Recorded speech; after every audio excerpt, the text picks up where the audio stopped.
This is the Thayer Podcast for Monday, March 25th, 2024. The following excerpts were published in USA Today. Lyndon B. Johnson became president upon the assassination of John F. Kennedy in 1963 and won a landslide election of his own in 1964. But he fell into political peril in early 1968.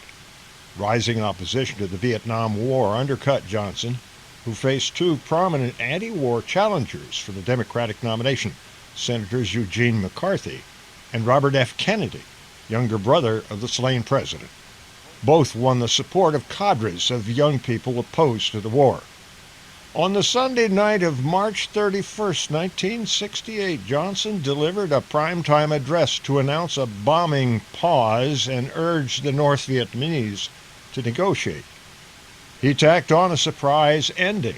After saying, "I should not permit the presidency to become involved in the partisan divisions that are developing in this political year," Johnson added, "I do not believe that I should devote an hour or a day of my time to any personal partisan causes." Accordingly, he said, "I shall not seek, and I will not accept the nomination of my party for another term as your president."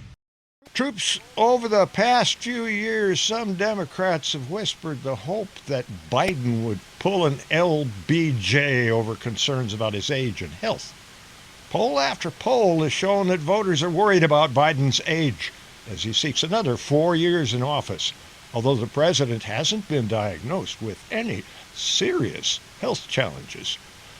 Well, in my estimation, that's just so much folderol, better known as water under the bridge. The fact is that nobody wins anything of substance without going for it. There is no doubt in my mind that Lyndon Johnson would have won re-election in a landslide if he had just gone for it. Instead, we got Richard Nixon and a whole new way of playing politics. And then it was Vice President Gerald Ford who inherited the job when Nixon bailed. Nah, go for it is the deal. Who could forget the story of Carl Brashear, the first African-American U.S. Navy diver who absolutely set the bar for going for it? Is there anybody who hasn't just gone berserk over Michael Orr's advances from high school through college to a pro football career told in the movie The Blind Side?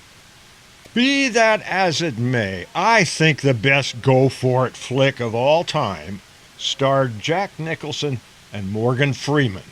The Bucket List, for me, is the epitome of go for it. And it raises the question, what's the point of living if you aren't willing to put it all on the line? Life is a gift, and God expects us to make the most of it. So, improvise, adapt, overcome. Semper Fi.